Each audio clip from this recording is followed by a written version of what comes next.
Shopping is hard. I can never find anything in my size. I don't even know my size. I buy my clothes the same place I buy my groceries. There's a better way.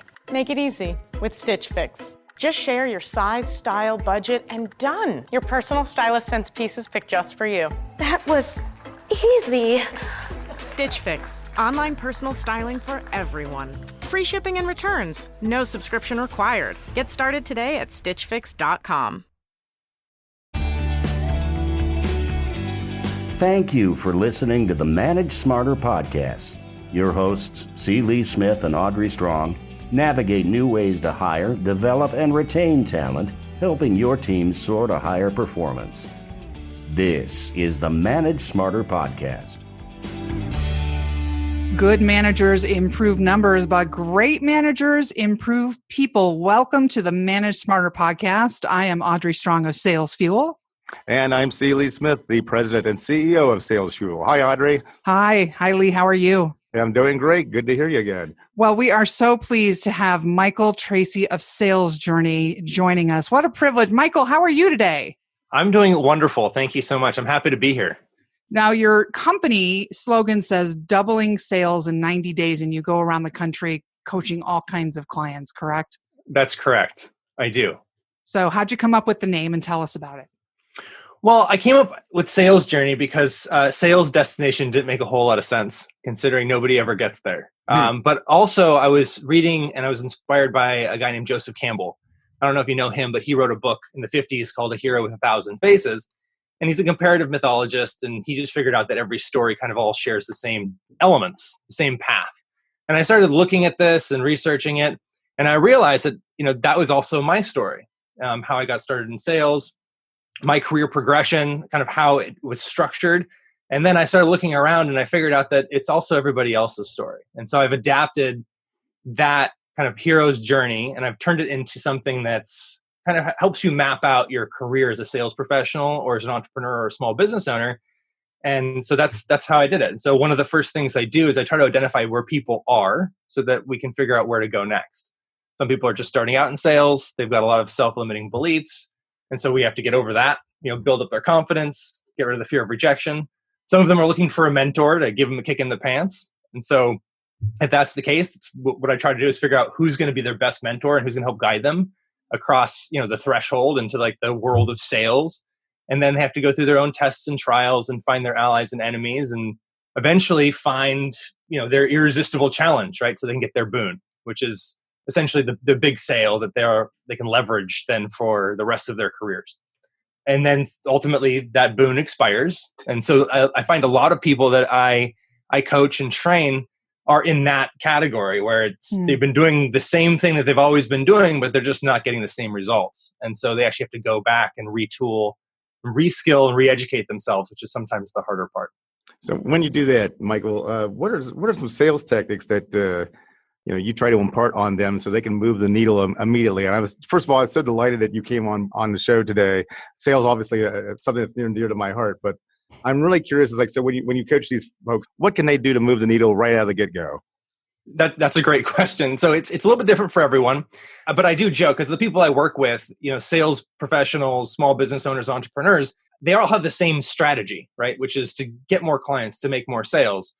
And so I don't talk about strategy. I don't teach strategy. I teach tactics. I teach the how-to. And so this is as simple as identifying a good lead source and then figuring out what sort of qualification criteria to put in place to move those leads from leads to prospects. And then I talk about how do you get a face-to-face appointment.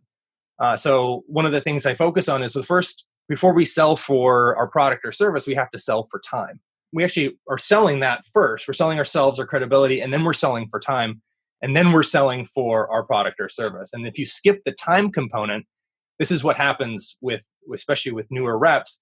They get a prospect on the phone and they do what I call, they're throwing up on the customer, right? Where they just talk about all their features and benefits and the prospect just basically, hangs up the phone or says not interested. And it's because they didn't get the time. They didn't sell for time first. We refer to that as weeing all over yourself. Yeah. Man. Yeah. Yeah, so that's the beginning of the process, and then I have other tactics for prospecting, for qualifying, for building trust and rapport. For presentations. I mean, sales has changed a lot in the last 20 years, and so I really go into depth and teach people the kind of the history of sales, where we were in like the 80s, for example, versus where we are now, and how the skills that were really prevalent in the 80s for sales, like the ABCs, the always be closing, don't work anymore. It's interesting. I usually find that when salespeople have trouble closing, it's because they did a really lousy job in the discovery process. Because those are the places where you learn. People say, "Oh, find the pain," and it's like, I'm not totally a big believer solely in that. Find the need, find the opportunity, find the aspirations, but you don't do that unless you understand the business and you take time up front in the discovery process. And that's really where you have the leverage in a sales situation, and it's also your competitive edge against competitors, I believe. So talk to me about some of your thoughts on discovery. So discovery is very valuable. But before I answer that question, I kind of like to give you guys a quick history lesson, because I find that this really helps people put things in perspective. I'll take notes. Love it. So in 1985, approximately here, was the king of transactional sales. So this is like the ABCs, the always be closing. Yeah. And that was because if you were a salesperson back in the 80s, you had the information. You had the technical specifications, the installation, the delivery, the implementation. I mean, people had to call you and ask these questions. And if they were calling you to ask questions, they were demonstrating intent. And so you could always be closing, right? So let's flash forward 10 years. It's like 1985 now. Well, what's changed? Well, the internet, right? So what did the internet do primarily? Is it democratized information, right? Anybody with a computer could type in a question and get the answer to that question. And so the sales profession had to evolve a little bit. And that's when there was this highlight on solution selling or consultative selling, where you ask lots of questions in the discovery, you glean these insights, and then you bake those pain points and all those things that you discovered into your presentation. So you just wow the customer. The customer sits back and goes, "This is perfect. I'll take it." But now around 2005, things changed a little bit more. And what changed again was that the barriers to entry to start new companies have lowered dramatically, right? So Amazon, Google, they all make it very, very easy for anybody with a computer to spin up and start up a great company and use technology that wasn't available to them 10, 15 years ago. And so you have all these different companies now serving all these niche industries and marketplaces. And so sales has to evolve again. And so this is what we call, education-based or insight selling. And so this is when you start the sales conversation instead of with, a 45-minute interview where you're asking questions, which is still appropriate for a lot of sales situations. Now you can bake in a 5, 10, or 15-minute lesson into the beginning of that presentation and really blow your customer's mind. And when you blow your customers' minds, you empower them, you educate them, and you motivate them. And if that lesson that you delivered points back to the key benefits of your product or service, you can really get a customer for life. But even in that situation, if you have no insights, good luck doing that, right? You can't do insight selling if you don't have insights. And that's the reason why sales has gotten a little bit harder too. You do have to invest a little bit more time in educating yourself. You do have to be an expert to a large extent in your field of sales. One of the things that Lee talks a lot about, though, and this is part of what you do, Michael, is you're saying, okay, you have to continually evolve and learn new sales tactics. So let's bring Michael Tracy in and he'll, reboot us, as a team. But how do they get out of that? Since we're called Manage Smarter, how as a sales leader of my team, do I feel like I have enough time to actually do that when we're all running hard trying to make goal? People say, I know I should be doing this, but I don't have time. Are you talking about sales training specifically? Like how? Yeah, sales training and changing your tactics and re-educating the staff so that you're in the swim along with what currently works. Because like you said, you get in a rut and then things don't work anymore. But you don't have time. That's true. Every industry is a little bit different. And so usually what I advocate is that we identify one thing, one idea, like one small incremental step, and we implement and we see if that changes the key metrics. And then, if you want to take it to a step further, you have to figure out, what KPIs are they actually measuring? What and are they measuring the right things? So a lot of times you'll find that people aren't even measuring their right key performance indicator, and they have to change their perspective a little bit. And then you can start tweaking it. Maybe it's the qualification criteria needs a small tweak. Maybe the lesson needs to be bigger, right? Or more impactful. Or maybe the industry has changed. Maybe that lesson you've always been teaching the one that's really kind of differentiated you as in your sales process, is now common knowledge. And so it's not really surprising anyone anymore. It's not an insight. It's freely out there. Yeah. So what is the most common metric that you find that the sales staffs that you train and coach fail to measure, but they really should measure? Oh, that's an excellent question. I don't think there's just one. I'm a big fan of really tracking activity. Tracking more activity in the beginning, and then until you figure out what level of activity you need for a certain specific thing, and then focus all your attention on that. So I know that there's some sales organizations that don't even count outbound calls. What they count are just face-to-face meetings. So it doesn't matter what you're doing. It doesn't matter how many calls your emails you're sending. As long as you're getting 2 face-to-face meetings per day, then you're hitting that goal. So that takes the onus off the salesperson to just hit outbound call numbers, and really allows them to be creative about how they're actually getting those appointments. And how do you feel like that translates to having a meeting, say, online through video, kind of like what we're doing right now for this interview? That you're still having a conversation with the prospect or the client. Does that count the same in your book? I think more and more it absolutely is. I think the millennial generation is much more accustomed to using virtual tools like Zoom or GoToMeeting, and they count that as face-to-face interaction. I think, especially as the millennials, permeate the business world and the sales profession and the management profession. Now they're becoming all the business owners and managers and CEOs. I think we're going to find that the virtualization of sales in this respect will be much more prevalent and accepted. I'm a little old school. I do believe that sitting down with somebody face to face and belly to belly, eye to eye, shaking their hand, it is still going to be the best way to build positive rapport and regard. But with the virtual tools that we have, there's no reason not to use them. Speaking of millennials, let's talk flat hierarchies.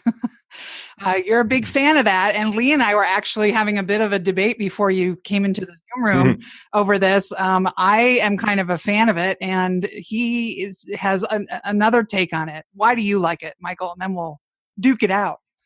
Okay, ding, ding, ding, ding, ding. Let's do it. Okay, so I especially for millennials, they want to feel like they're a part of the overall mission and the purpose of the company. And in order to do that, there has to be a sense that they can contribute to that goal and objective. And also they have to feel like they get to know the information. There's a certain level of transparency in the organization. That's why I advocate for flat organizations. I've had an interesting experience. I've worked for 2 software startups, and one of them was acquired by a huge national bank, and they made the founding team sign restrictive covenants. And so we did, and we were assimilated into this giant, very bureaucratic bank. I'm sorry. And no, it was a very educational experience. That was interesting. Yeah. And it made me realize that I just prefer smaller organizations because of the flat nature of it. You walked into the office, and every day you said, what needs to be done today? And I'm going to do it, right? What problem needs to be solved? And I'm going to do that. I didn't go and say, oh, look, I see all these problems, but let me go back to my desk and check my job description real quick. So I think there's just a little bit more dynamism in small organizations, but I'm happy to hear another perspective. I was going to say the reason I'm a fan of it is that I'm not a fan of serial delegators or people who are title obsessed. And I find that in terms of managing smarter, that those seem to cause a little bit of drama sometimes among staff and all that. And I don't know, I came out of the newsroom, so maybe I'm just weird. Well, we all know I'm weird, but anyway, that's kind of why I like it. But Lee has a good point in terms of advancement. Yeah, millennials also though really want to be developed professionally, which you can do in a flat quickly, and they want it now. But that's the thing, they want to advance. And so the thing is though, it's in a smaller company, say 10 people or less or whatever, I advocate flat is the way to go. But once you get beyond that point, and you want to have millennials thrive in your company, they're going to want advancement, and they want to feel like they're moving up and they're achieving success and that sort of thing. So, for me, I actually had gone the other direction, actually added another layer just so that we had places for millennials who had been in the same job here for 5 years or so that are getting a little antsy, that actually have something to aspire to. a different role with more perks and more responsibilities and so forth and so on. Okay. Yeah, but I'm with Audrey there too. It's like the people who are obsessed with their personal brand or their brand image and what their title is on their card and everything like that. That suggests something, with that person. I don't think that actually serves the needs of the organization. But just having that extra layer there for something to aspire to, grow to, and keep their eye on it. And when they achieve it, then they're looking at the next thing up. And so that's the kind of thing. It's like if you flatten the ladder, then I think you lose the desire then to climb that next rung. Yeah, I that makes a lot of sense. It's like almost like a virtual hierarchy. You want to give them the next step and the next title. Some of the organizations I've worked with, they say, that you get there, they say, here's kind of what we need. Here's your job description. What would you like your title to be? Right. Mm-hmm. And they can pick their title. And so you get past that, the desire for a grandiose title. You can be anything you want. That's just interesting. as long as you take on these responsibilities and do your job. Lee, I'd like to be senior vice president of underwater basket weaving, please. Print me some new business cards. Get on that. Yeah, there's a college course for that. I think all the basketball players in college are in that. So, I'm just kidding, basketball players, former basketball players. I'm just kidding. Yeah, don't tweet at them. I know exactly. Well, go ahead. I can take it. But I've heard you make a really good point, Michael, about the Gen Y and Gen Z folks, particularly when it comes to feedback. And it's like I'd like you to expound on that a little bit for the Manage Smarter listeners. Oh, sure. Yeah. So, I mean, if you think about the Gen Y, Gen Z, how they've grown up with social media, you're talking about instant feedback. They basically grow up creating feedback loops. They post a picture, an achievement, quote, whatever it happens to be on, Twitter, Instagram, Snapchat. They get feedback. They get likes, comments, followers, fans, friends, whatever it happens to be. And they're used to getting that instant feedback. It's something that they crave. And so when they join and they, finally join the workforce and they join a company, and they're given a job description and they go out and do things and they maybe get like a little bit of results and nobody says anything about it. It could be almost like hearing silence, being in a quiet room, and they don't know whether or not they should keep moving forward in that direction or keep doing what they're doing, or maybe they're not doing enough, or do they not like me anymore? So I think having a lot of feedback built in, especially with new hires fresh out of college, is really important because you'll be expecting it. It's how their whole worldview has been created. Sure. So tell me a little bit for our listeners who want to get in touch with you or want you to come in for Sales Journey. What's your dance card look like for 2018? Do you go to them? Do they come to you? How does it all work?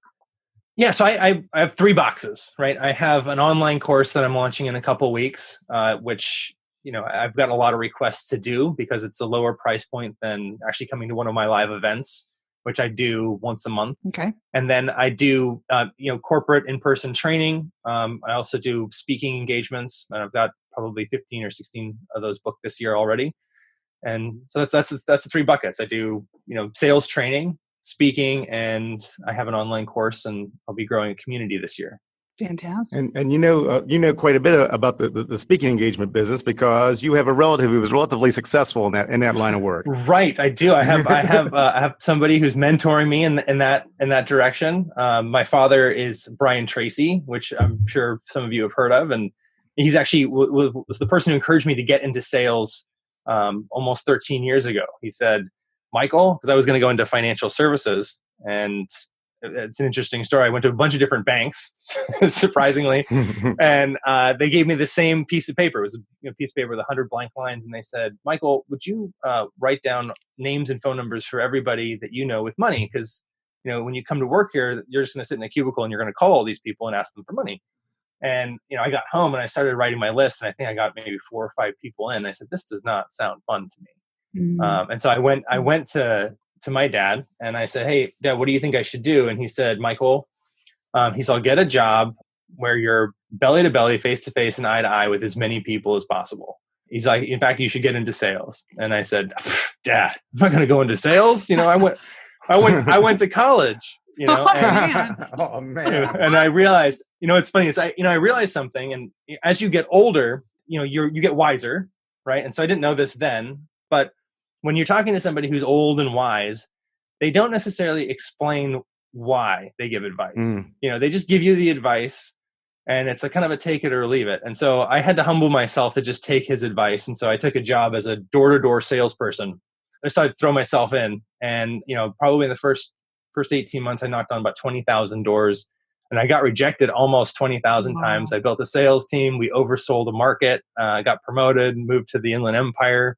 So, and it was a very formative experience. And what was great about it is it totally desensitized me to the fear of rejection, which I now understand is a huge benefit, especially in just in business in general. I mean, it's great in sales, but if you have a goal and you need to go pursue it, the thing that holds you back is usually, your fear of rejection, your fear of not being accepted, or fear of failure. And so if you have none of those things, it's much easier to make progress.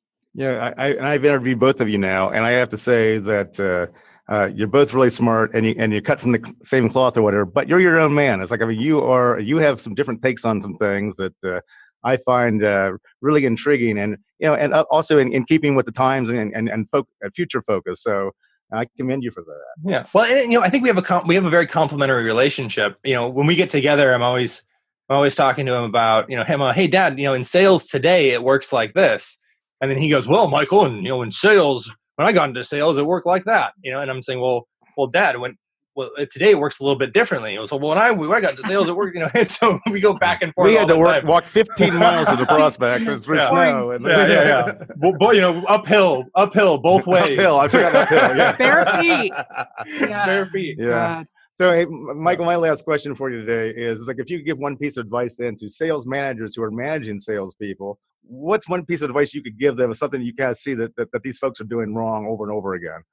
I think the best advice I ever got and I ever took was inspect what you expect, right? And really spend time and mentor each person individually for their own skills and weaknesses. I find that sales managers like to do it all at once, but it's really important to take time to do one-on-ones with each individual sales rep, discuss their challenges, what their performance blocks are, and figure out how to relieve them and really empower them to be as productive as possible.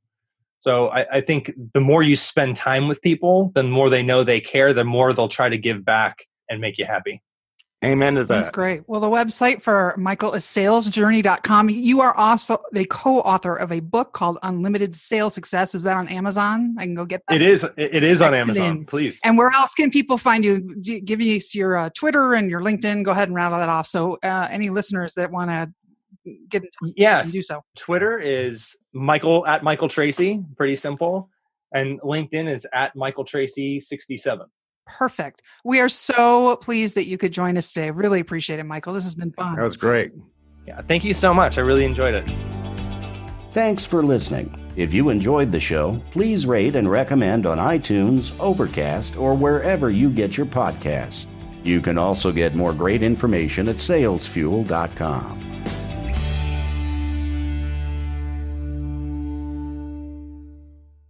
This podcast is a part of the C-Suite Radio Network. For more top business podcasts, visit c-suiteradio.com.